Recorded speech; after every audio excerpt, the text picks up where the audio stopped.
Hi, everybody. This is Jenny Yu with Roofers Coffee Shop, and I'm here for an influencer response with Randy Chaffee of Source One Marketing. How's it going, Randy? Hey Jenny, it's going well. How are you? I'm doing great. Thank you so Awesome. much. Awesome. Well, it's great to be back on chatting about something. Yeah. Yeah, well, this February we're talking about workforce disruption and labor uncertainty. So we were wondering if you could share your thoughts on using associations and peer networks for guidance and for language. That's a great question and a great place to start because anybody that knows me knows I'm involved in a lot of associations and I think they're incredibly valuable. And I think too many times, probably from the association's end, we need to promote them more. And I know many of them that I'm involved with are trying to do that. But I think the builder really needs to look at these as something not just it's there and I get some newsletter now and then. Maybe I go to a trade show they sponsor. There's just so much more there, but you got to be open and willing to reach out to the association, join and be involved. And I say this often and because I really believe it is you have to live in your industry, not off your industry. And I think too many times, and it's not just builders, it's manufacturers, it's reps like myself, we tend to take from the industry, but we don't involve ourselves and give back. And I think if you give back to the association, you join, you go to the meetings, you do their webinars. There's so much valuable information that most of these associations have that can help you with a lot of those situations that you're running into with labor, because labor shortage is not going away. That is probably, if it does anything, in my opinion, it will continue to be as is or get worse. It's a challenge to find people to work for whatever the reasons those are.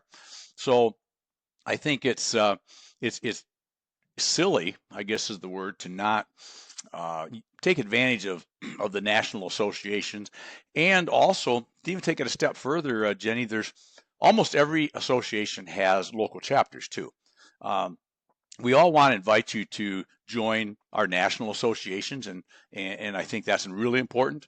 But if you can't, or just don't want to for whatever reason at the point, get involved with your local associations or the local chapters, because they're closer to the issue. Number one, right? It's local, it's a state or two or three or whatever the case may be. But they also, not only do they do stuff on their own with their board and staff people to help with all kinds of issues, from safety to recruitment and to training and those kind of things, but also they have the resources from the national association that they're attached to. So you can find a lot of information. Again, like I said, regardless if it's safety or if it's engineering wise, if it's legal, if what's trying to recruit people. And I think it's the information's there if you just take advantage of it and reach out. Because if you just put an ad out or tell your crew, hey, there's a great job here, and tell your friends, yeah, well, how's that work so far? Not so well, right? So if you're not getting anywhere with what you've done, the old statement, the more you do it, the more you do what you always did, the more you get what you always got, right? Um, and that's exactly what will happen. So if it's not working, uh, take advantage of the associations, and believe me, uh, I'm involved with several. There's all kinds of people that are willing to help and help you with that exact information. So you just got to develop that mindset. I'm going to get involved. That's probably the very first key. Excellent.